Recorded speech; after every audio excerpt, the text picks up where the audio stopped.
When you think of World War II heroes, do you picture soldiers, tanks, and planes? What if I told you the true unsung heroes had 4 legs, feathers, or even tusks? From carrying vital messages under fire to navigating treacherous jungles with supplies, these animals faced unimaginable dangers.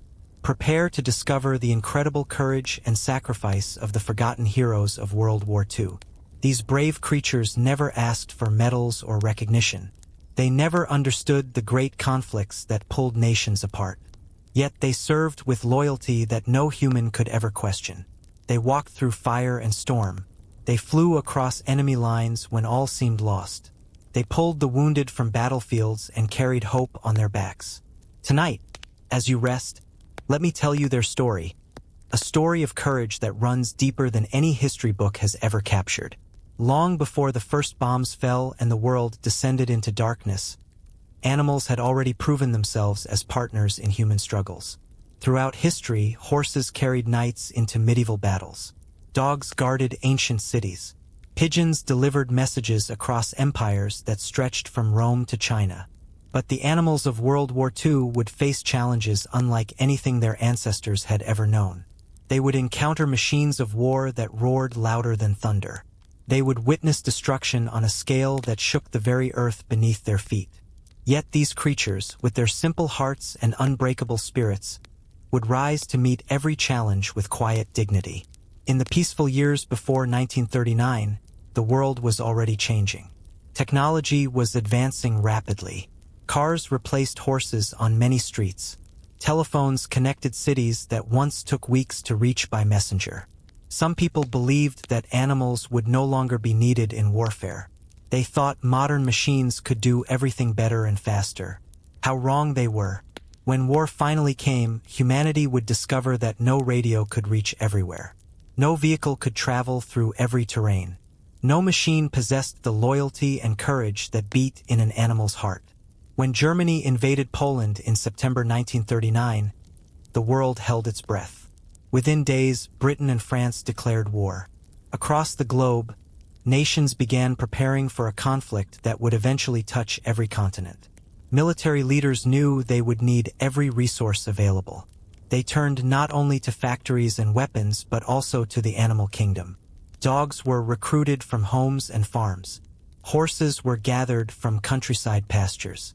Even the humble pigeon, often overlooked in city squares, was called upon to serve. The recruitment of animals happened in ways both organized and spontaneous. In Britain, the government issued appeals for families to donate their pets to the war effort. Imagine the heartbreak of a child saying goodbye to a beloved dog, not knowing if they would ever see their faithful friend again. Yet people understood the stakes. They knew that every contribution mattered. Farmers across America gave up their strongest horses. Pigeon breeders in Belgium and France offered their fastest birds. These animals left behind comfortable homes and caring hands. They marched toward an uncertain future, following the humans they trusted without question. Perhaps no creatures served with more distinction than the carrier pigeons. These remarkable birds had been used for centuries to deliver messages, but World War II pushed them to their absolute limits. When radio equipment failed or was unavailable, when telephone lines were cut by enemy fire, and when the situation was too dangerous to send a human messenger, the pigeon became the last hope. These small birds, weighing less than a pound, carried the weight of entire battalions on their wings. Pigeons were trained extensively before being sent into combat zones. They learned to fly home from unfamiliar locations, sometimes hundreds of miles away. They developed an extraordinary sense of direction, using the sun, magnetic fields, and landmarks to navigate. But training could never fully prepare them for the reality of war. They would fly through storms of bullets. They would navigate thick smoke that blocked out the sky. They would battle exhaustion and injury, yet somehow they pressed on. Their success rate was extraordinary. Military records show that pigeons successfully delivered over 95% of their messages during the war. No mechanical system could match that reliability. One of the most famous pigeons was a bird named Cher Ami. Though this brave pigeon actually served in World War I, the stories of courage continued into the Second Great Conflict. During World War II, A pigeon named G.I. Joe saved the lives of over 1,000 British soldiers in Italy. The troops had captured a village earlier than expected, but bombers were already on their way to destroy it. Radio communications had broken down. With no way to call off the attack, G.I. Joe was released. The pigeon flew 20 miles in just 20 minutes, arriving at the airbase just as the bombers were preparing to take off. The raid was cancelled with only minutes to spare. That small bird, with its simple desire to return home, had prevented a terrible tragedy. Dogs had served alongside humans for thousands of years, but World War II transformed them into highly specialized military assets. They became scouts, sentries, messengers, medical assistants, and even mine detectors. Their keen senses made them invaluable in situations where human senses fell short. A dog could smell an enemy soldier hiding in the jungle from hundreds of yards away. They could hear approaching aircraft before any warning system detected them. Most importantly, they formed emotional bonds with their handlers that went beyond simple training. Different breeds served different purposes. German Shepherds became the most common breed for military work, valued for their intelligence and trainability. Doberman Pinschers served extensively in the Pacific Theater, where their lean bodies handled the tropical heat better than bulkier breeds. Small terriers were sometimes used in city fighting, where their size allowed them to navigate rubble and tight spaces. Even mixed-breed dogs from shelters and streets proved themselves worthy warriors. What mattered was not pedigree but heart. The training process for military dogs was intensive and demanding. They learned to remain calm under gunfire. They practiced moving silently through difficult terrain. They studied how to detect mines by scent alone, a skill that saved countless lives. But perhaps their most important lesson was learning to trust their handler completely and to follow commands even when every instinct told them to run from danger. This trust created partnerships that resembled the deepest friendships. Soldiers would share their food with their dogs even when rations were scarce. They would carry wounded dogs for miles rather than leave them behind. The bond between handler and dog often lasted their entire lives, long after the war had ended. Among all the military dogs, one stands out in memory and legend. His name was Chips, a German Shepherd and Collie mix donated by the Wren family of New York. Chips trained as a sentry dog but proved to be so much more. He served with the 3rd Infantry Division and saw action in North Africa, Italy, France, and Germany. His courage under fire became the stuff of legends, shared in whispers around campfires and written in official commendations. The most famous incident involving Chips occurred in Sicily in 1943. His unit came under heavy fire from an Italian machine gun nest hidden in a small hut. Pinned down and unable to advance, the soldiers faced a desperate situation. Chips, sensing the danger to his handler and friends, broke free from his leash. Before anyone could stop him, the dog charged directly at the enemy position. Soldiers watched in amazement and horror as Chips disappeared into the hut. Sounds of fighting erupted inside. Within moments, 4 Italian soldiers emerged with their hands raised in surrender, followed by Chips, dragging a 5th enemy soldier by the arm. Chips suffered powder burns and a scalp wound from the encounter, but he refused to slow down. Later that same day, he helped capture 10 more enemy soldiers. His actions that day saved countless American lives and allowed the advance to continue. Chips was awarded the Distinguished Service Cross, Silver Star, and Purple Heart, though these awards were later revoked because official policy did not allow medals for animals. Nevertheless, his unit honored him with a special ceremony, and newspapers across America shared his story. Chips returned home after the war and lived out his remaining days with the Wren family, surrounded by the love of the children who had said goodbye to him years before. It seems strange to think of horses playing a major role in World War II, a conflict dominated by tanks, aircraft, and motorized vehicles. Yet horses remained essential throughout the war, particularly for armies that lacked sufficient fuel or vehicles. The German army alone used over 2.5 million horses during the conflict. The Soviet Union relied even more heavily on horsepower. In the harsh conditions of the Eastern Front, where temperatures dropped to deadly levels and mud swallowed vehicles whole, horses often proved more reliable than machines. Horses carried supplies through terrain where trucks could not go. They pulled artillery pieces into position. They transported wounded soldiers from battlefields to medical stations. In winter, when gasoline froze and engines refused to start, horses kept moving. They asked for nothing but food, water, and rest. They gave everything they had until they could give no more. The suffering of horses during World War II was immense. Hundreds of thousands died from exhaustion, starvation, cold, and enemy fire. They died in snow drifts on Russian steppes. They fell on mountain paths in Italy. They collapsed in jungles in Burma. Each one represented a noble creature that served without understanding why. The relationship between soldiers and their horses often mirrored the bonds formed with dogs. Men who had grown up on farms knew horses well and treated them with respect and affection. They named their horses and spoke to them during long marches. They shared whatever food they could spare, even when their own stomachs ached with hunger. Some soldiers later said that caring for their horses gave them something positive to focus on amid the horror of war. The horse depended on them, trusted them, and this responsibility provided a small measure of normalcy in an insane world. Among the most unusual animal heroes of World War II was a Syrian brown bear named Wojtek. His story begins in Iran in 1942, when Polish soldiers found a young bear cub whose mother had been killed. The soldiers, far from home and carrying heavy hearts, adopted the cub as their mascot. They fed him condensed milk from old vodka bottles. They played with him during rest periods.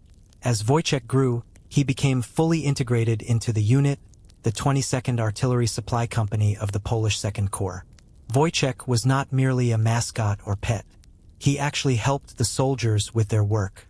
He learned to carry heavy crates of ammunition, understanding through some mysterious animal intelligence that these boxes were important. During the Battle of Monte Cassino in Italy, one of the bloodiest engagements of the war, Wojtek worked alongside the soldiers for hours. He carried crates of artillery shells weighing 25 pounds each, moving them from supply trucks to gun positions. The soldiers said he never dropped a single crate and never showed any fear despite the constant noise of battle. His courage inspired the men around him. If a bear could remain calm under fire, surely they could too. To get Wojtek to Egypt and then Italy, the army had to officially enlist him. He was given rank, a serial number, and his own paybook. He became, quite literally, a soldier in the Polish army. After the war ended, Wojtek was sent to Edinburgh Zoo in Scotland, where he lived until 1963. Polish veterans would visit him regularly, and witnesses said the old bear always recognized his former comrades. He would stand up on his hind legs and reach for them through the bars, remembering the bond they had shared in those terrible years. Several statues and monuments now honor Wojtek's memory in Poland, Italy, and Scotland, ensuring that this unusual hero is never forgotten. The war in the Pacific presented unique challenges that made animals indispensable. The thick jungles of Burma, the Philippines, and various Pacific islands created environments where mechanical vehicles often failed. Roads were few and poorly maintained. Rain turned dirt paths into rivers of mud. Dense vegetation blocked visibility and made navigation difficult. In these conditions, mules, horses, and elephants became the primary means of moving supplies to frontline troops. Mules proved especially valuable in jungle warfare. These hardy animals, born from the union of horse and donkey, possessed incredible strength and stamina. They could carry loads of up to 200 pounds over steep mountain paths and through dense jungle. They were sure-footed on treacherous trails where one wrong step meant a fatal fall. They could survive on minimal food and water when supply lines were stretched thin. American and British forces in Burma and China relied heavily on mule trains to keep their armies supplied. The famous Merrill's Marauders, an American unit that conducted long-range penetration missions behind Japanese lines in Burma, could never have succeeded without their mules. The care of these animals in tropical climates required constant attention. The heat and humidity created ideal conditions for parasites and diseases. Handlers had to check their animals daily for leeches, ticks, and wounds that could quickly become infected. They had to ensure the animals had access to clean water, a scarce resource in many jungle areas. Despite these challenges, the survival rate of well-cared-for mules was remarkably high. They adapted to jungle life better than many soldiers, perhaps because they accepted their circumstances without the burden of understanding the larger war. In the jungles of Burma, elephants played a crucial role that no other animal could fill. These massive creatures had been used for centuries in the region for logging and construction work. When war came to Burma, both Allied and Japanese forces recognized their value. Elephants could move through jungle terrain that stopped all vehicles. They could lift enormous logs to build bridges or clear roads. They could ford rivers carrying supplies that would have been lost in any other crossing attempt. Perhaps most remarkably, they remained calm under conditions that panicked other animals. The British Army employed a group called Elephant Company, led by a remarkable man named James Howard Williams. Williams had worked with elephants in Burma for years before the war and understood these magnificent animals better than almost any other European. When Japanese forces invaded Burma in 1942, Williams and his elephants helped thousands of refugees escape to India. They built bridges across raging rivers using nothing but bamboo, rope, and elephant power. They carried wounded soldiers, children, elderly refugees, and vital supplies through some of the most difficult terrain on Earth. One particular elephant named Bandula became legendary for his strength and intelligence. Bandula could sense danger before humans noticed anything wrong. He would become restless and alert his handlers when Japanese patrols were nearby. He worked tirelessly during the retreat from Burma, helping to build over 50 bridges. His mahout, or elephant handler, said that Bandula seemed to understand the importance of what they were doing. The elephant would work through his scheduled rest periods without complaint, only stopping when physically unable to continue. Sadly, Bandula was killed in 1944 under mysterious circumstances, possibly murdered by someone who wanted to steal his valuable tusks. His death was mourned throughout the Allied forces in Burma, and James Williams later wrote a book honoring Bandula and all the elephants who served. Not all animal heroes were large and impressive. Some of the war's most important animal contributions came from creatures that most people considered pests. Rats and mice were used extensively in laboratory research that led to medical breakthroughs saving countless lives. They were test subjects for new medicines, including the development and testing of penicillin, which revolutionized battlefield medicine. Scientists experimented on these small rodents to understand diseases, test treatments, and ensure that new drugs were safe for human use. Beyond medical research, rats served another crucial purpose in some of the darkest places of the war. In concentration camps and prisoner-of-war camps, where humans were stripped of dignity and hope, some prisoners kept secret pet rats or mice. These tiny creatures provided companionship in places designed to destroy the human spirit. Prisoners would share precious scraps of food with their hidden pets. They would whisper to them and find comfort in caring for another living being. Guards who discovered these secret pets usually killed them, understanding perhaps that anything bringing comfort to prisoners undermined the camp's purpose. There are documented stories of rats alerting people to danger during bombing raids. In London during the Blitz, residents learned to watch rats carefully. If rats suddenly began fleeing from a building or area, it often meant that the structure was about to collapse or that unexploded bombs were present. Rats could sense vibrations and instabilities that human senses missed. Their survival instincts, honed over millions of years of evolution, made them unintentional sentinels. Of course, rats and mice also caused problems.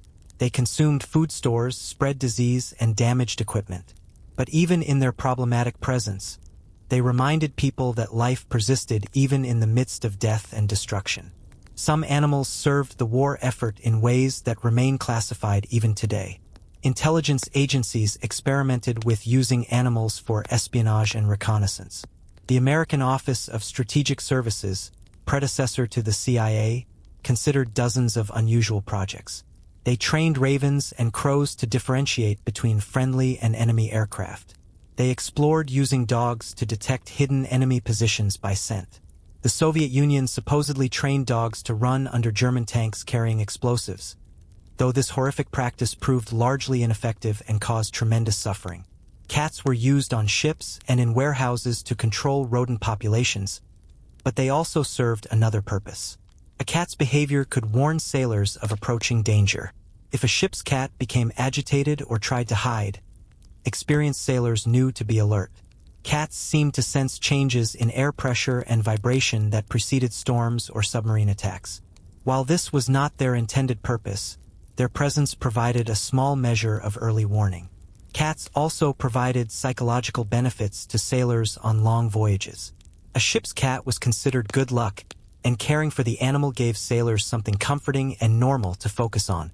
The famous story of Simon, a cat aboard the British ship HMS Amethyst, demonstrates how even a small animal could impact morale.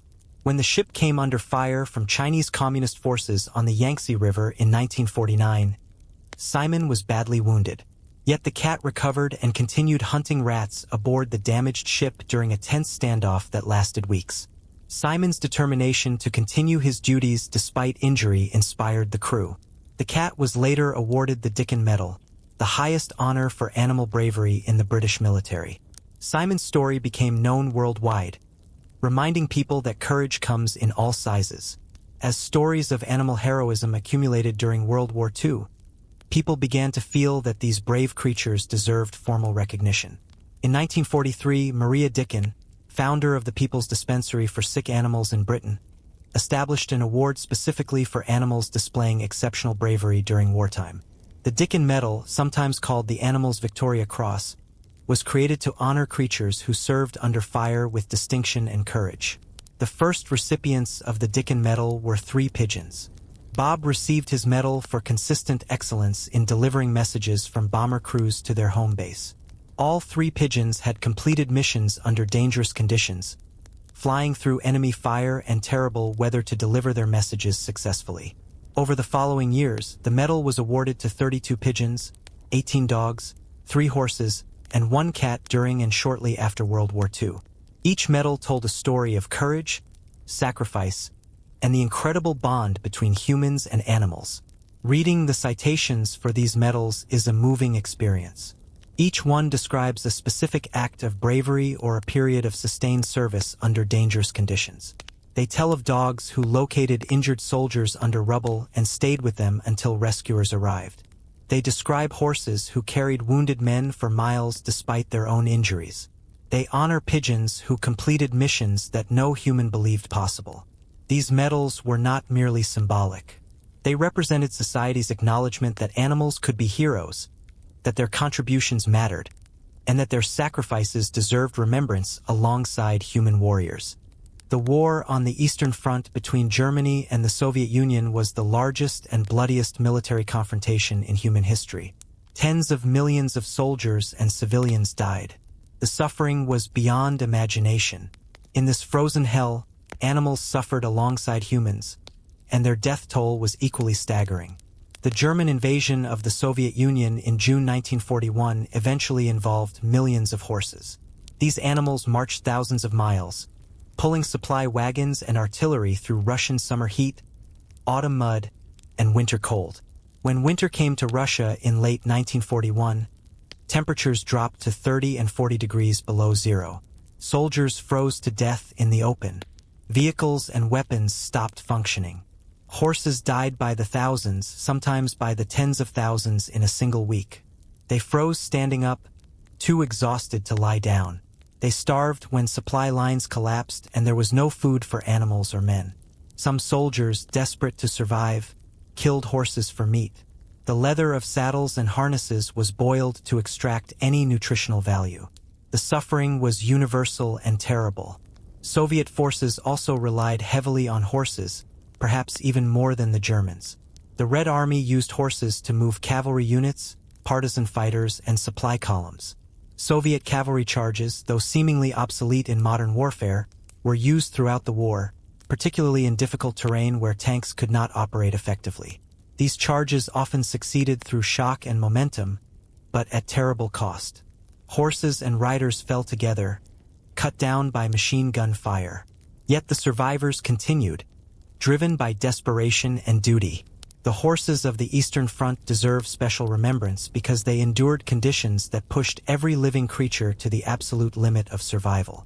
While the Eastern Front represented one extreme, the North African campaign presented the opposite challenge. Here, animals faced scorching heat, limited water, and endless stretches of sand and rock. The British Eighth Army and the German Afrika Korps both used animals, though in smaller numbers than on other fronts. Camels, native to desert environments, were sometimes used by both sides for transport in areas where vehicles struggled with sand and heat. Horses and mules in North Africa required special care to survive. They needed far more water than in temperate climates, yet water was often scarce. Handlers learned to give their animals water during the coolest parts of the day to prevent shock. They covered the animals with blankets during the hottest hours to provide shade. They inspected hooves constantly because the hot sand and rock could cause serious injuries. Despite these precautions, many animals died from heat exhaustion and dehydration. Dogs served in North Africa primarily as guards and sentries, alert for enemy infiltrators in the vast desert landscape. Their keen senses made them excellent at detecting approaching troops or vehicles. Some units used dogs to help locate mines, though this was incredibly dangerous work. The desert was littered with thousands of mines laid by both sides, and any misstep meant death. The bravery of these mine detection dogs is almost impossible to comprehend. They were trained to sit when they detected a mine, but sometimes the training failed or the dog moved too quickly. The dogs who died doing this work saved human lives at the cost of their own. Behind enemy lines throughout occupied Europe, resistance fighters waged secret war against Nazi occupation. These brave men and women sabotaged railways, gathered intelligence, and helped Allied airmen escape back to Britain. Communication was their greatest challenge. Radio transmissions could be detected and traced. Couriers risked capture and execution. In this dangerous environment, pigeons became a vital link between resistance groups and Allied intelligence services.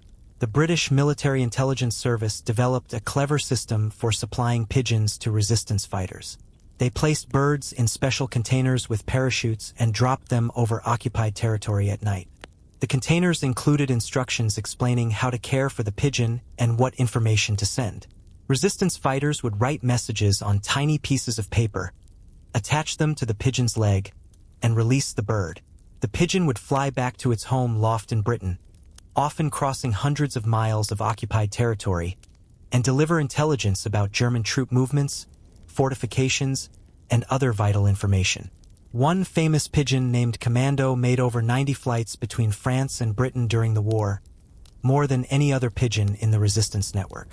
Each flight was dangerous. German forces knew about the pigeon system and stationed hawks and falcons at key points to intercept Allied pigeons. They also shot at any pigeon they saw. Despite these dangers, Commando always returned home successfully. The intelligence this single bird delivered helped Allied planners prepare for the D-Day invasion. After the war, Commando was awarded the Dickin Medal and lived a peaceful retirement, having done more for the Allied cause than most humans ever could. In military hospitals far from the fighting, animals played a different but equally important role. Dogs and sometimes cats were kept at medical facilities to provide comfort to wounded soldiers. Medical staff noticed that patients who spent time with animals recovered faster and maintained better spirits. A soldier who had lost his legs might sink into depression, but when a friendly dog visited his bedside, he would smile and talk and remember that life still held simple pleasures. These therapy animals were not officially part of military programs in most cases. They were often strays that hospital staff adopted, or pets that doctors and nurses brought from home. The animals seemed to understand instinctively that the men they visited were hurt and needed gentleness. They would rest their heads on beds and allow themselves to be petted for hours. They never judged a man's injuries or showed fear at missing limbs or terrible scars. This unconditional acceptance provided emotional healing that medicine alone could not deliver. There are many documented cases of individual animals making profound differences in patients' recovery. One dog in a British military hospital was known for finding the patients who were most depressed or in the worst pain. The dog would ignore patients who were doing relatively well and go directly to those who needed comfort most. Nurses said the dog had an almost supernatural ability to sense emotional suffering. Doctors began paying attention to which patients the dog visited, using this as an indicator of who needed extra psychological support. This collaboration between animal intuition and human medicine saved lives by preventing suicide and helping severely wounded men find the will to continue living. Paratroopers were elite soldiers trained to jump from aircraft behind enemy lines. Their missions were among the most dangerous of the war. During the D-Day invasion on June 6, 1944, thousands of paratroopers dropped into Normandy under cover of darkness. Many of them did not jump alone. Military working dogs also parachuted into France that night, the first combat dogs to participate in an airborne assault. Training dogs to parachute was a complex process. The dogs had to overcome their natural fear of falling and learn to trust their handlers completely. They were fitted with special harnesses that attached to a paratrooper's equipment. The dog would be secured against the soldier's chest during the jump. Once on the ground, the dog immediately went to work, helping to locate injured paratroopers scattered across the countryside, alerting for enemy patrols, and serving as guards while units regrouped. The success of these airborne dogs led to their continued use in later operations. One remarkable dog named Bing, a German Shepherd and Collie mix, made the jump into Normandy and served throughout the campaign in northwest Europe. Bing was trained to locate injured soldiers and to differentiate between Allied and enemy wounded. The dog would bark loudly when finding an Allied soldier but remain silent when detecting an enemy. This allowed medical teams to prioritize rescues without putting themselves at unnecessary risk. Bing saved numerous lives during the months following D-Day and was awarded the Dickin Medal in 1947. The dog's handler said that Bing never showed fear in combat and seemed to view his missions as a game, excited to demonstrate his skills and please his human companions. For every animal hero whose story was documented and celebrated, countless others suffered and died without recognition. Millions of animals perished during World War II. They died in bombing raids that destroyed stables and kennels. They died from starvation when supply lines collapsed. They died from disease, exposure, and exhaustion. They died doing their duty, following orders they could not understand to support causes they could not comprehend. The ethical questions surrounding animal use in warfare are complex and troubling. Animals did not choose to participate in human conflicts. They were conscripted without consent and placed in danger without understanding why. Many people today would consider this exploitation, a use of innocent creatures for violent purposes. Yet the humans who worked directly with these animals almost universally report treating them with love and respect. Soldiers shared their last food with horses and dogs. Pilots talked to their pigeons and thanked them after successful missions. The bond between human and animal in wartime often transcended the broader cruelty of war itself. Perhaps the most difficult truth is that animals were sometimes sacrificed deliberately to save human lives. Dogs were sent into minefields knowing they might be killed. Horses were ridden into battle knowing they would likely die. Pigeons were released in storms that would probably kill them. These decisions weighed heavily on the people who made them. After the war, many soldiers spoke of the guilt they carried for animals that died under their command. They remembered individual horses, dogs, and birds with the same clarity they remembered fallen human comrades. The grief was real and lasting.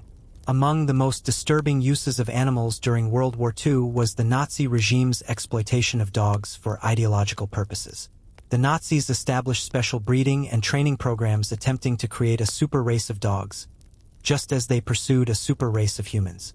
German Shepherds were bred according to strict standards and trained to serve as symbols of Aryan superiority. This perversion of the human-animal bond represented just one small part of the broader evil of Nazi ideology.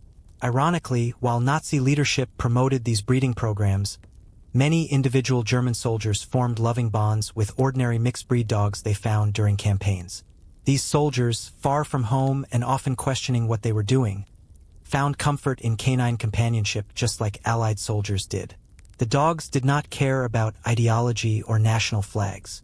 They offered love and loyalty to whoever fed and cared for them. In this way, dogs silently rebelled against tyranny simply by being themselves, demonstrating that the values Nazi ideology tried to destroy, compassion, loyalty, and love, could not be bred out of any living creature. After the war, many military working dogs were euthanized rather than returned home. This tragic decision was made partly for practical reasons. as transporting thousands of dogs home would have been expensive and logistically difficult. But it also reflected the military's view of dogs as equipment rather than individuals. Thankfully, some dogs were adopted by their handlers or other soldiers who refused to accept this fate. These men paid for transport home out of their own pockets or smuggled dogs aboard ships. They could not bear to abandon the animals who had served so faithfully beside them. The dogs who made it home lived out their days as beloved pets, heroes sleeping by the fireplace instead of on frozen ground. Island fighting in the Pacific created some of the most brutal combat conditions of the entire war. Soldiers fought through dense jungle, up steep volcanic slopes, and across coral reefs that tore through boots and clothing. In this environment, dogs became essential members of combat units. They could detect hidden enemy positions that human senses missed. They could navigate through terrain that disorientated even experienced soldiers. Their presence provided early warning of ambushes that saved countless lives. One of the most famous military dogs of the Pacific Campaign was a Doberman Pinscher named Kurt. Kurt served with the Marine Corps during the Battle of Guam in July 1944. During a patrol, Kurt detected a Japanese ambush and alerted his handler. The warning saved the entire patrol from walking into a deadly trap. Minutes later, Kurt was killed by enemy grenade fire while leading his unit forward. The dog became the first Marine canine casualty of the battle and was buried in the U.S. Marine Corps War Dog Cemetery on Guam. A memorial now stands at that cemetery honoring Kurt and all military working dogs who died in the Pacific. The heat and humidity of Pacific Islands created enormous challenges for animal handlers. Dogs suffered from heat exhaustion and required constant access to water. Tropical diseases affected animals just as they did soldiers. Handlers had to inspect their dogs constantly for injuries, infections, and parasites. Despite these difficulties, the dogs remained eager to work. They seemed to feed off their handlers' energy and commitment. When a handler was confident and calm, the dog mirrored that demeanor. When a handler was fearful, the dog became more alert and protective. This emotional connection created a combat effectiveness greater than either species could achieve alone. Cats, with their independent nature, were never trained for military service in the way dogs were. Yet cats served nonetheless, primarily aboard ships where they controlled rodent populations. Rats and mice on ships were serious problems. They consumed food stores, gnawed through electrical wiring, and spread disease. A good ship's cat could make the difference between a healthy crew and one plagued by illness and food shortages. Sailors were notoriously superstitious, and cats became woven into maritime folklore. A cat walking toward a sailor meant good luck. A cat walking away meant the opposite. A cat sneezing near a bride on a ship meant a happy marriage. When a cat fell or was thrown overboard, sailors believed disaster would soon follow. These superstitions reflected the deep importance of cats in naval life. The cats were not merely working animals but members of the crew, with their own personalities, preferences, and places in the social hierarchy of ship life. The most famous ship's cat of World War II was probably Unsinkable Sam, a German cat who supposedly survived 3 ship sinkings. Sam initially served aboard the German battleship Bismarck. When the Bismarck was sunk in May 1941, Sam was found floating on a board and rescued by the British destroyer HMS Cossack. Sam then served aboard the Cossack until it was torpedoed and sunk in October 1941. Sam survived again and was transferred to the aircraft carrier HMS Ark Royal. In November 1941, the Ark Royal was also torpedoed and sank. Sam survived a third time and was finally retired to a home in Gibraltar. While some historians question whether all these stories about one cat are entirely accurate, Sam's legend demonstrates the important place cats held in naval tradition. When armies retreated or were captured, their animals often fell into enemy hands. The treatment of captured animals varied greatly depending on the captor's resources and attitudes. Some captured horses and mules were put to work by their new masters, continuing to serve but under different flags. Others were simply turned loose to fend for themselves. Dogs were sometimes killed because they were viewed as dangerous or useless. Pigeons might be kept for breeding or released. Zoos in cities under siege or occupation faced terrible dilemmas. The animals in their care needed food, water, and shelter, but resources were scarce. During the siege of Leningrad, which lasted from 1941 to 1944, zookeepers at the Leningrad Zoo struggled to keep their animals alive while the human population was starving. Some animals were evacuated before the siege closed completely. Others were euthanized when food ran out. A few, like the hippopotamus Beauty, survived the entire siege thanks to heroic efforts by staff who risked their lives to bring water and food. Beauty's survival became a symbol of hope for Leningrad's citizens. If the hippopotamus could survive this hell, perhaps they could too. The Warsaw Zoo in Poland tells another story of incredible courage. Before and during the Nazi occupation of Warsaw, zookeepers Jan and Antonina Zabinski used their zoo to hide Jewish refugees. They concealed people in empty animal cages in their own home and in underground tunnels. The Zabinskis saved approximately 300 people this way, all while under constant German surveillance. Some of the zoo's animals, including an elephant named Tazinka, were killed during the bombing of Warsaw. Others were seized by Germans and sent to zoos in Germany. The Zabinski story, later told in the book and film The Zookeeper's Wife, shows how even during the darkest times, people found ways to protect both human and animal lives. Behind the front lines, in laboratories and research facilities, scientists conducted experiments that advanced medicine and technology at an unprecedented pace. Much of this research involved animal testing. While this is an uncomfortable truth, it is part of the complete story of animals in World War II. Mice, rats, rabbits, guinea pigs, and other laboratory animals were used to develop medicines, test treatments for wounds and diseases, and understand the effects of new weapons. The development of penicillin as a mass-produced antibiotic represents one of the greatest medical achievements of the 20th century. Before penicillin, a simple infected wound could lead to amputation or death. Soldiers died by the thousands from infections that set in days after they had survived their initial wounds. Penicillin changed everything. But before penicillin could be used on humans, it had to be tested on animals to determine proper dosages and potential side effects. Mice and other laboratory animals gave their lives to make this miracle drug available to wounded soldiers. Similar research led to advances in treating burns, performing blood transfusions, understanding shock, and managing trauma. The knowledge gained from animal testing during World War II formed the foundation of modern emergency medicine. Every person today who survives a car accident, serious burn, or traumatic injury benefits from knowledge purchased with animal lives decades ago. This creates a profound moral complexity. We owe our modern medical capabilities to these animal sacrifices, yet we cannot help but feel sadness and perhaps guilt about the suffering involved. The least we can do is remember and acknowledge what these creatures gave. As Allied forces liberated Europe and Asia, they encountered the surviving animals of war. Some animals were in good condition, well cared for by soldiers who loved them. Others were in terrible shape, starved and injured and traumatized. Veterinarians attached to military units worked tirelessly to save as many animals as possible. Field hospitals for animals were established. Abandoned horses were rounded up and nursed back to health. Dogs who had been left behind were rescued and rehabilitated. The end of the war created difficult decisions about what to do with millions of military animals.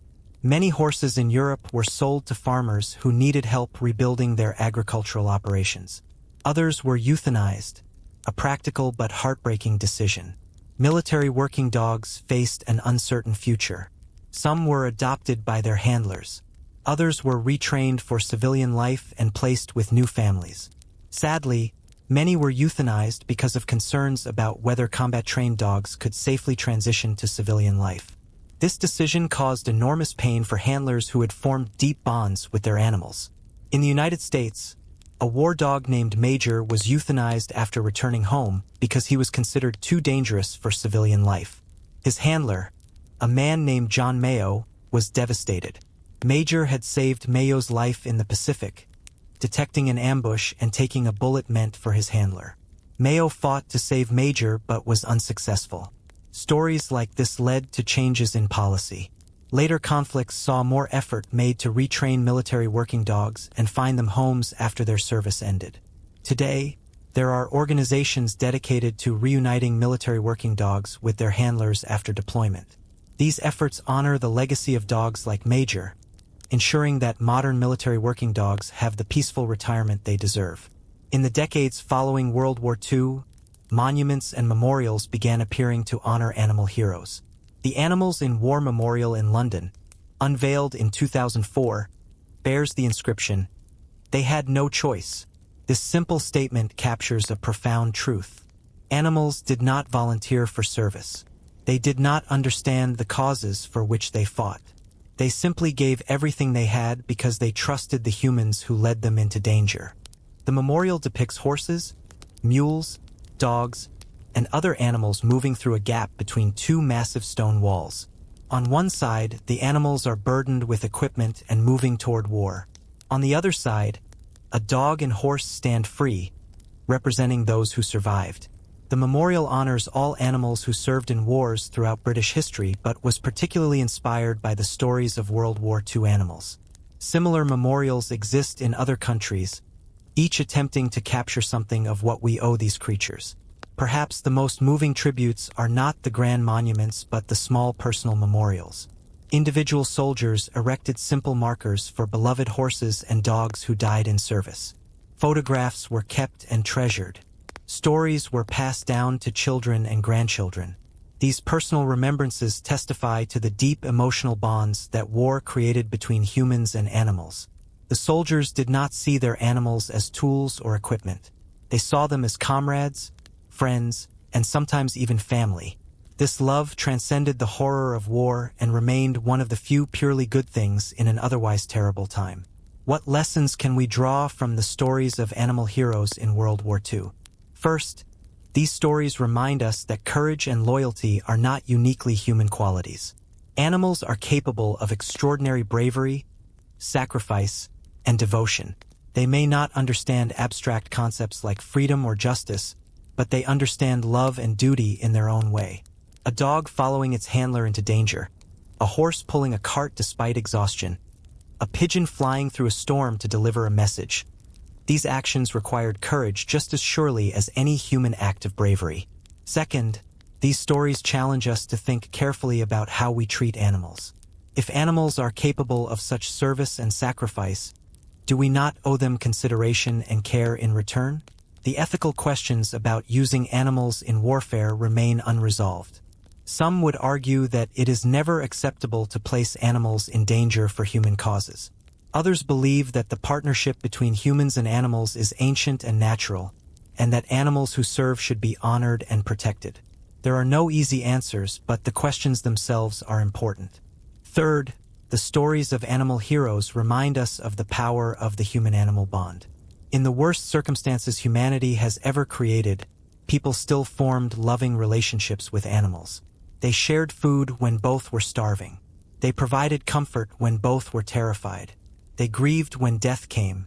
This capacity for connection and care represents hope. If people could maintain their humanity and compassion for animals even in the midst of total war, then perhaps our capacity for goodness is deeper and more resilient than we sometimes believe. The legacy of World War II animals continues to shape how military animals are used and treated today.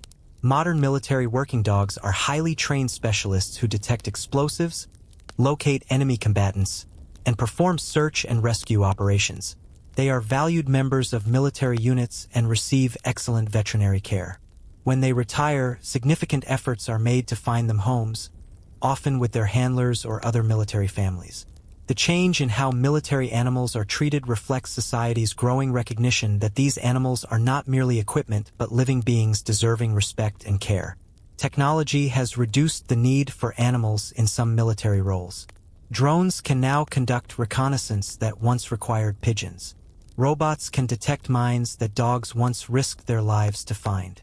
Vehicles can carry supplies through terrain that once required horses and mules. Yet animals continue to serve because there are still things only they can do. A dog's nose remains more sensitive and reliable than any electronic detection device. A horse can go places that vehicles cannot reach. The intelligence, adaptability, and judgment of a living creature cannot yet be fully replicated by machines. Service animals today also support veterans suffering from physical and psychological wounds. Dogs trained to assist veterans with PTSD help their handlers navigate civilian life, providing emotional support and practical help. These modern service animals continue the tradition of healing and companionship that began with the therapy animals of World War II hospitals. In this way, the legacy of courage and service established by animals in World War II continues to save lives and heal wounds generations later. For every story of an animal hero that was documented, countless others were never recorded. The horse that carried a wounded soldier to safety but whose name was never learned. The dog that stood guard over its dead handler until found days later. The pigeon that flew its final mission but never made it home. These anonymous animals were no less brave than the ones who received medals and recognition. Their sacrifices were no less real. They simply died without anyone writing down their stories. In Eastern Europe, the Soviet Union, China, and many other regions, records of animal service were either never kept or were later lost or destroyed. The scale of animal participation in these theaters was enormous, but details are scarce. We know that millions of horses served in the Red Army. We know that Soviet forces used dogs in various roles, including anti-tank dogs in the desperate early stages of the war. We know that Chinese forces relied heavily on animals for transport in difficult terrain. But individual stories are rare. These animals remain largely forgotten, known only to the soldiers who fought beside them, most of whom are now gone. Even in countries with better documentation, many stories were never written down. They existed only in the memories of the people who experienced them. As the last veterans of World War II have passed away, these unrecorded stories have vanished forever. We must accept that the full story of animals in World War II can never be completely known. What we have are fragments, glimpses, and shadows of a much larger truth. These fragments are precious. They allow us to honor not just the famous animals but all the forgotten heroes who never received recognition. One of the most heartbreaking aspects of animal service in World War II was the reality that many dogs and other pets were donated by families. Children said goodbye to beloved companions, not fully understanding that their pets might never come home. Parents made these painful decisions because they believed it was their duty to contribute to the war effort in any way possible. The government appeals in Britain were particularly effective, convincing thousands of families to hand over their pets. Not all donated dogs were accepted for military service. Many were deemed unsuitable due to temperament, health, or training difficulties. These rejected dogs were supposed to be returned to their families, but in some cases, they were euthanized instead due to logistical challenges and resource constraints. When families learned that their beloved pets had been killed without ever serving, the grief and anger were profound.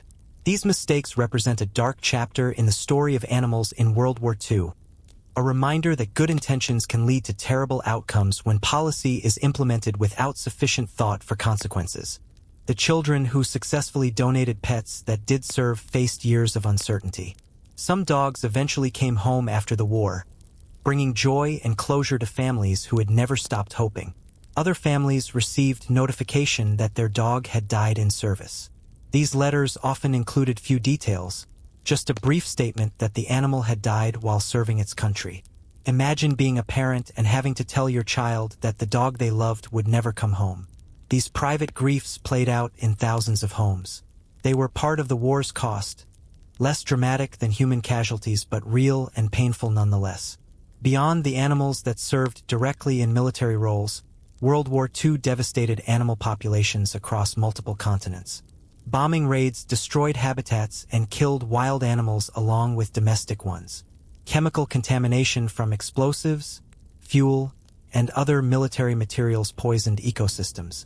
The massive movement of troops and equipment disrupted migration patterns and destroyed nesting sites. Forests were leveled to create clear fields of fire or to provide lumber for construction. Coastal areas were fortified with concrete and mines, destroying beaches where sea turtles nested and seabirds bred. The atomic bombings of Hiroshima and Nagasaki in August 1945 killed not only humans but every living creature in the immediate vicinity. The animals in these cities died instantly in the initial blast or suffered through radiation poisoning in the following days and weeks. Birds fell from the sky. Dogs and cats wandered through ruins, their fur falling out, their bodies failing. Fish died in rivers and coastal waters. The genetic effects of radiation continued for generations, causing mutations and health problems in animal populations for years after the war ended. The environmental cost of World War II has never been fully calculated. How many species were driven to extinction? How many populations were permanently damaged? How many ecosystems were destroyed beyond recovery? We know the war killed tens of millions of humans. The animal death toll, both military and civilian, was certainly many times higher. Every bomb that fell, every battle fought, every area contaminated created victims among innocent creatures who had nothing to do with human conflicts. Their suffering was invisible at the time and remains largely unacknowledged today. In the decades following World War II, animals who served became subjects of books, films, and other cultural works. These representations helped keep their stories alive for new generations. The film War Horse, though based on World War I, reminded audiences of the service of horses in modern warfare. Books like The Zookeeper's Wife brought attention to the experiences of animals during the Holocaust and occupation. Children's books told simplified versions of stories like Wojtek the Bear and Simon the Cat, introducing young readers to concepts of bravery and service through animal characters. These cultural representations served important purposes but also came with risks.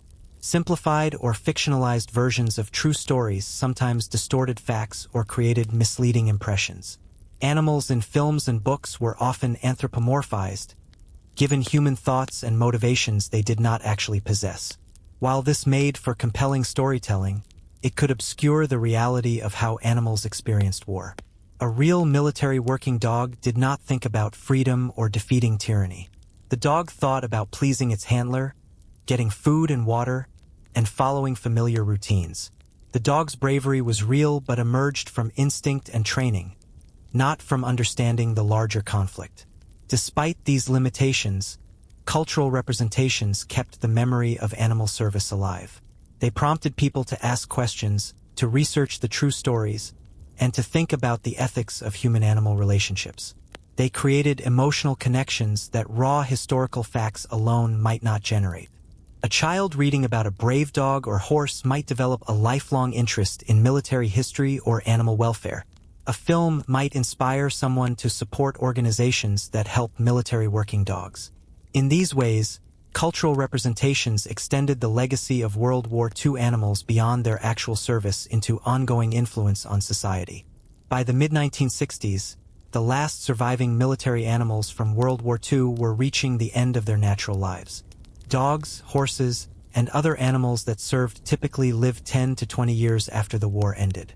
Their handlers, now middle-aged civilians, mourned as their old companions passed away. These deaths marked the end of direct living connections to the wartime experiences. The last dog who jumped on D-Day, the final horse who survived the Eastern Front, the oldest pigeon who flew through enemy fire. One by one, they died, taking their unspoken memories with them. Some of these final survivors received special attention. Newspapers ran stories when a decorated war dog died.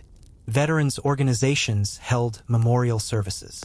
Handlers wrote obituaries more detailed than those for many humans, listing campaigns and awards and attempting to capture something of the animal's personality. These efforts reflected both love for individual animals and awareness that something important was ending. Once these last living witnesses were gone, World War II would become entirely a matter of human memory and historical record. The animal perspective, such as it was, would be lost forever. Today, we are nearly 80 years past the end of World War II. Every animal that served is long dead. Most of the human veterans have passed as well. We are left with photographs, documents, monuments, and stories. These are precious but incomplete. We can never fully understand what these animals experienced. We can never know what they felt or thought. We can only honor them, remember them, and commit ourselves to treating animals with the respect their service earned. Looking back with modern sensibilities, many people feel uncomfortable with how animals were used in World War II. The concept of animal rights has evolved significantly since the 1940s. Today, many societies recognize that animals can suffer and that their suffering matters morally. We understand that animals have their own interests and that using them for human purposes requires careful ethical justification.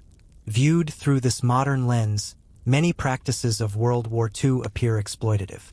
Was it right to breed pigeons for the specific purpose of sending them into dangerous situations? Was it acceptable to train dogs to run toward explosions and gunfire? Should horses have been worked to death in Russian winters? These questions have no simple answers. In the context of World War II, with survival of nations and resistance to genuine evil at stake, most people would probably argue that using animals was justified as part of the larger struggle. But this does not erase the moral complexity.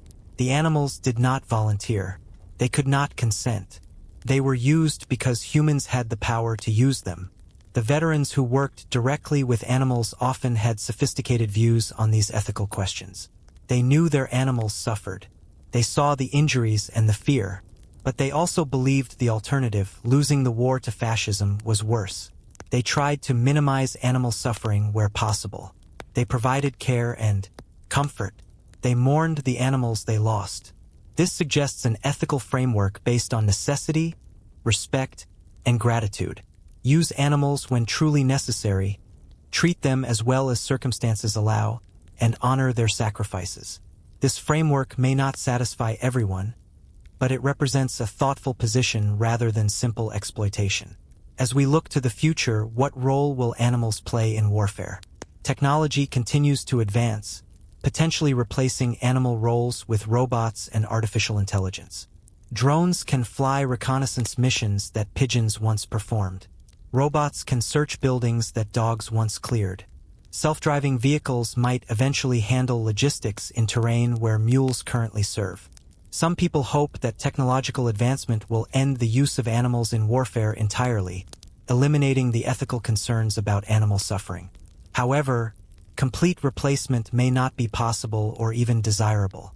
Living animals possess capabilities that remain difficult to replicate artificially. A military working dog does not just detect explosives mechanically. The dog thinks, adapts, makes judgments, and responds to circumstances in ways that current robots cannot match. A dog provides emotional support to soldiers in ways that a machine cannot. The bond between handler and dog creates effectiveness that exceeds the sum of individual capabilities. Until artificial intelligence truly replicates animal intelligence, animals will likely continue to serve.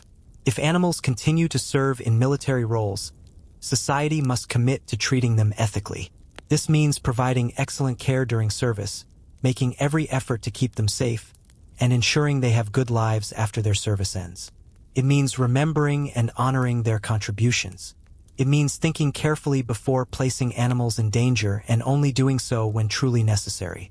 The legacy of World War II animals should inspire us to do better, to learn from both the courage of the animals and the mistakes made in how they were sometimes treated. Throughout this journey through history, we have encountered many individual animals. Chips and Bing, Wojtek and Bandula, G.I. Joe and Commando, Simon and Unsinkable Sam. Each had a personality, preferences, and experiences unique to them. They were not interchangeable units, but individuals. The people who knew them recognized this. Handlers could describe their dogs' favorite foods, their quirks and habits, the ways they showed affection or anxiety. These personal details bring the animals to life across decades of distance. Consider a soldier in Italy petting his dog before a dangerous patrol. The soldier knows this might be the last time he sees this animal. The dog senses his handler's tension and leans closer, offering silent comfort. This moment, repeated thousands of times across the war, represents something profound about the human-animal bond. In the midst of industrialized killing, in a world that had seemingly lost its mind, this simple connection remained pure and real. The dog did not care about ideology or strategy. The dog cared about the human he loved. The soldier, carrying the burden of terrible things seen and done, found in his dog a source of uncomplicated goodness. These personal connections mattered immensely to the individuals involved, but are difficult for historians to capture. Official records note that a certain unit had war dogs attached or that pigeons delivered messages. The records rarely capture the emotional reality. The handler crying over a dead dog, the soldier whispering promises to his horse, the pilot thanking a pigeon for bringing him home safely. Yet these emotional moments were where the true meaning of animal service resided. The statistics tell us about scope and scale.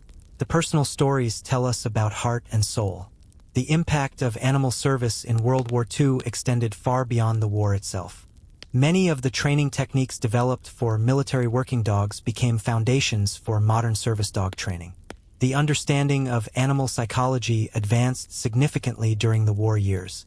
Research into how animals respond to stress, learn complex tasks, and bond with handlers informed later work in many fields. The war essentially accelerated decades of scientific understanding about animal cognition and behavior. The social impact was equally significant. The stories of animal heroes changed how many people viewed animals. Before the war, dogs were often seen as useful but not particularly valued.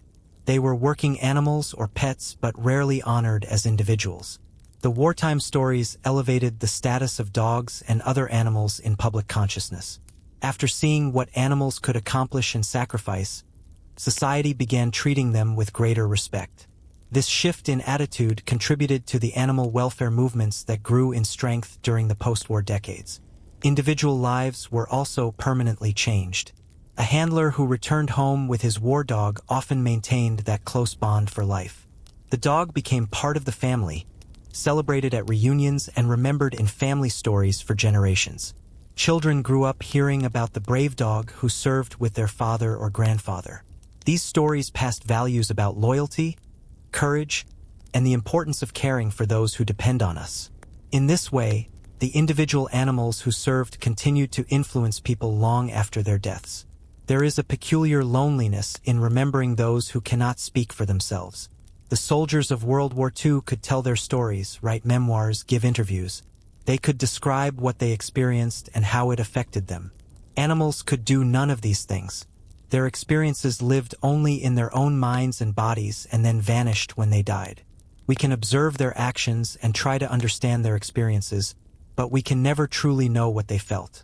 This unknowability makes remembrance both more important and more challenging. We remember not what the animals told us, but what we witnessed in their behavior.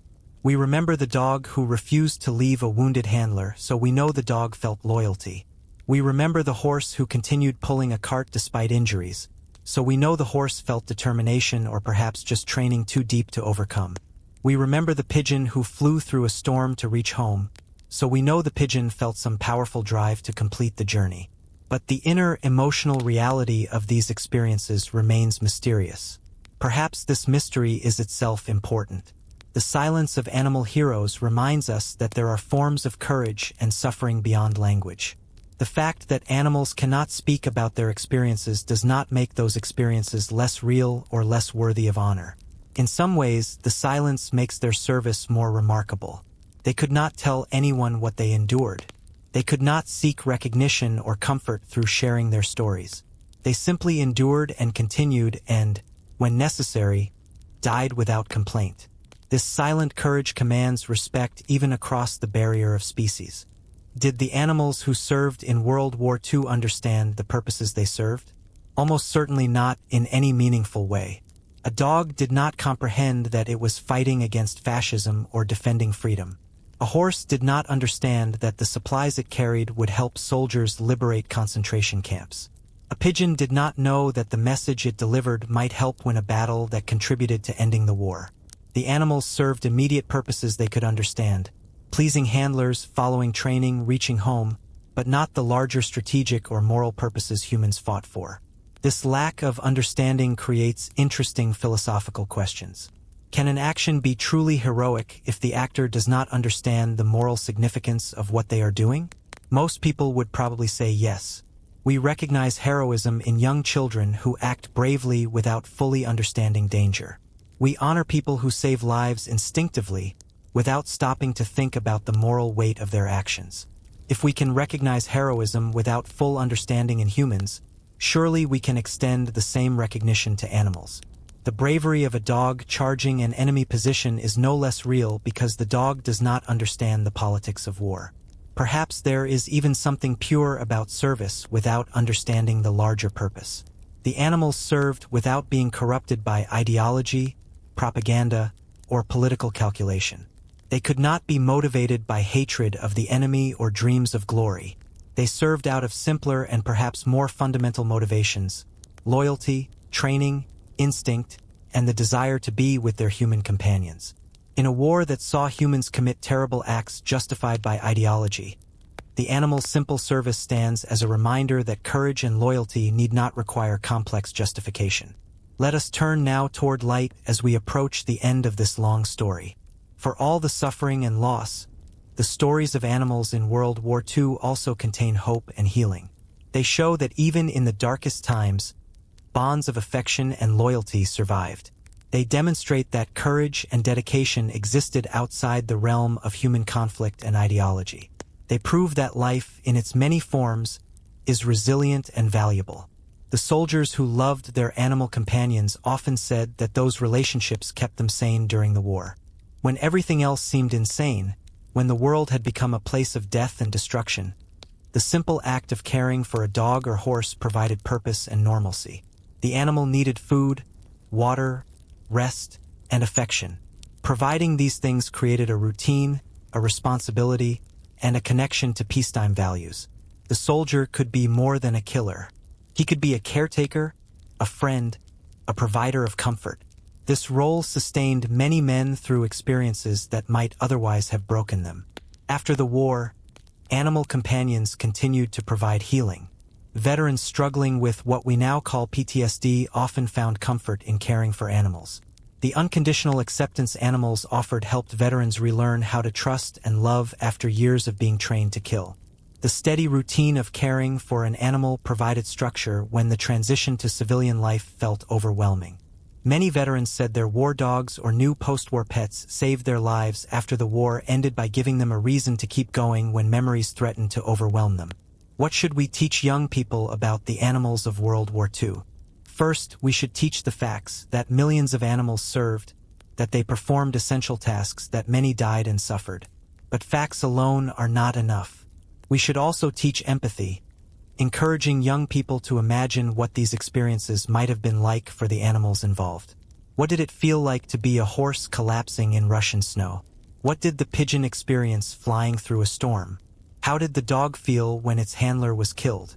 We should teach ethical thinking, encouraging questions about whether it was right to use animals this way and how we should treat animals now. We should teach gratitude, making sure young people understand that they live in a world shaped by the sacrifices of both human and animal veterans. We should teach responsibility, emphasizing that when we choose to use animals for human purposes, we take on obligations to care for them properly. And we should teach hope, showing how the bonds between humans and animals endured through the worst circumstances humans created. These lessons connect to broader questions about how we treat animals today. If we honor the service of military working dogs from World War II, how should we treat dogs currently serving? If we memorialize the horses who died in war, should we treat horses better in peacetime? If we award medals to pigeons who saved lives, should we reconsider how we treat wild birds whose habitats we destroy? The stories of World War II animals can open doors to conversations about animal welfare, environmental protection, and human responsibility that extend far beyond history lessons. Let us return once more to those medals awarded to animals, particularly the Dickin Medal. These small bronze medallions carry enormous weight. They represent society's recognition that animals can be heroes, that their contributions matter, and that their sacrifices deserve formal acknowledgement. The citations accompanying these medals tell compressed stories of incredible courage. A dog clearing a building of enemies while wounded. A pigeon flying 200 miles with a damaged wing. A horse pulling a gun carriage through artillery fire. But medals also raise questions. By giving medals to animals, are we making them honorary humans? Or are we respecting them as animals? The medals use human frameworks, military ranks, formal awards, ceremonial presentations to honor non-human courage. Is this appropriate, or does it misunderstand the nature of animal service? Perhaps the answer is that medals are not really for the animals at all. The animals do not understand the significance of medals. The medals are for us, for humans who need physical symbols to help us remember and honor contributions that might otherwise be forgotten. The animals who received medals were in some ways less important than the countless animals who received no recognition at all. The named and decorated animals, Chips, Wojtek, G.I. Joe, Bandula, represent millions of unnamed animals who served just as faithfully and courageously. Every one of the 32 pigeons who received the Dickin Medal flew alongside thousands of other pigeons who performed equally vital missions but whose names no one recorded. The medals honor individuals but symbolize service that extended across entire species. When World War II ended in 1945, the world faced the monumental task of rebuilding. Cities lay in ruins. Economies were shattered. Millions were dead or displaced. In this context, animals who had survived the war took on new roles. Horses and mules who had carried weapons now carried building materials. Dogs who had sniffed for mines now helped locate survivors in rubble. Even pigeons continued carrying messages in regions where infrastructure remained destroyed. The transition from war to peace was not easy for military animals. Dogs trained for aggression had to learn gentleness. Horses accustomed to artillery fire had to adjust to peaceful farm work. Some animals adapted well. Others struggled with what we might call animal PTSD, remaining fearful or aggressive years after combat ended. Handlers and veterinarians did their best to help animals recover, but the understanding of animal psychology was limited. Many animals lived out their post-war years carrying invisible scars from their service. Yet life continued and even flourished. Horses had foals who never knew war. Dogs had puppies who grew up in peaceful homes. Pigeons raised new generations in lofts undisturbed by bombing. In this way, life reasserted itself. The war became history. The animals who served became elderly and then died, replaced by descendants who knew nothing of the conflict. This is the pattern of healing, the gradual fading of direct experience, the transition from memory to history, the eventual return to normal life. It is both loss and renewal, forgetting and recovering. Humanity owes a debt to the animals who served in World War II. This debt can never be fully repaid because the animals who served are all dead. We cannot thank them directly or improve their lives now, but we can honor their memory. We can learn from their example. We can commit to treating animals better in the present because of what animals gave in the past. This is the nature of debts to the dead. They must be paid forward rather than back. What form should this repayment take? Perhaps it means supporting organizations that help military working dogs today. Perhaps it means advocating for better treatment of animals in all contexts. Perhaps it means simply remembering, telling the stories, and refusing to let these sacrifices be forgotten. Perhaps it means thinking carefully before we use animals for human purposes, weighing the costs against the benefits with full awareness that animals pay prices they never agreed to. The debt is both collective and personal. Society as a whole owes gratitude to the animals who contributed to victory and survival. But individuals who learn these stories also incur personal obligations. Once you know that a dog named Chips charged an enemy position to save his unit, once you have pictured pigeons flying through storms to carry messages, once you have imagined horses collapsing in snow, you cannot unknow these things. The knowledge creates responsibility. What you do with that responsibility is up to you, but it exists nonetheless. In cemeteries and memorials around the world, animals who served in World War II rest in peace. Some have marked graves with names and dates. Others lie in mass graves or unmarked locations, their final resting places known only to the earth that received them. Some were buried with military honors, carried to graves on gun carriages draped with flags. Others were left where they fell, their bodies becoming part of the landscapes they died defending. The U.S. Marine Corps War Dog Cemetery on Guam contains graves of 25 military working dogs who died during the recapture of the island. Each grave is marked with a stone bearing the dog's name, rank, and a simple inscription: "Gave his life for his country." The cemetery is maintained with care, a small plot of land that honors creatures who asked for nothing but gave everything. Similar memorials exist in other locations, quiet places where those who care about these stories can come to pay respects. For every marked grave, there are thousands of unmarked ones. horses buried in mass graves across Russia, dogs who died alone on Pacific islands, pigeons who fell into the sea between France and Britain. These animals have no graves we can visit, no stones we can place flowers beside.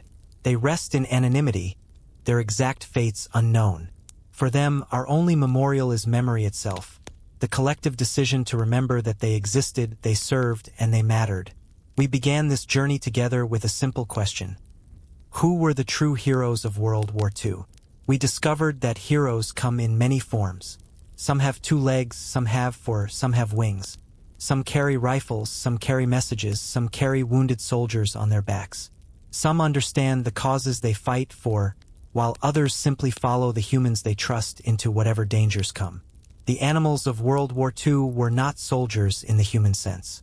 They did not enlist out of patriotism or fight out of ideology.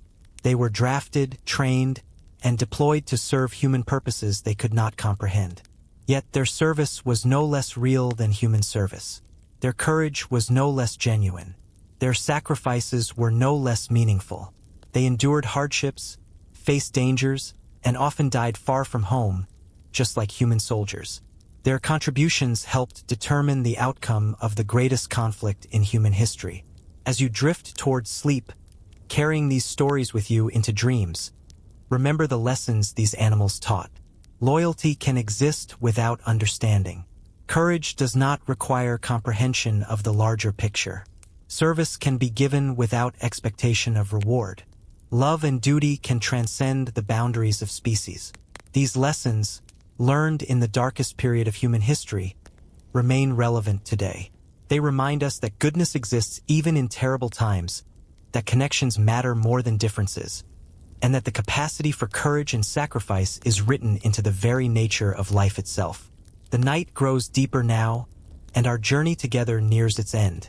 We have traveled through years of war and across continents soaked in blood and tears. We have met brave creatures who never sought glory but found it nonetheless. We have witnessed suffering and courage, loss and love, death and enduring life. These stories are hard to hear and harder to have lived, but they are part of the full truth of World War II. Tonight, as you close your eyes, you might picture a horse standing in a snowy field, tired but alive, waiting for spring. You might see a dog curled up by a fireplace, an old warrior at rest. You might imagine a pigeon on a rooftop at sunset, cooing softly, its flying days behind it but its peace well earned. These images of peace and rest are what the animals of World War II deserved after their service. Some received that peace. Many did not, but we can give them peace in memory, holding their stories gently and honoring their sacrifices by living in ways that justify what they gave. The last thing to say is simply thank you. Thank you to Chips and Bing and all the brave dogs. Thank you to the unnamed horses who pulled and carried and died in harness. Thank you to the pigeons who flew home through fire and storm. Thank you to Wojtek and Bandula and every unusual hero whose story challenges our assumptions about courage and service. Thank you to the cats who sailed through danger, the mules who climbed impossible paths, and the elephants who built bridges from nothing. Thank you to every animal who served, suffered, and survived or died in the service of humans at war. Sleep now, knowing that courage exists in many forms and that loyalty and love are forces more powerful than any weapon. Dream gently of a world where the lessons learned from these animal heroes guide us toward treating all living creatures with the respect and care they deserve. Remember that every animal who served in World War II was an individual with a life that mattered, and in remembering, you help ensure they are never truly forgotten. Rest well, knowing their story has been told once more and that somewhere in memory, all those brave souls are finally at peace. Good night.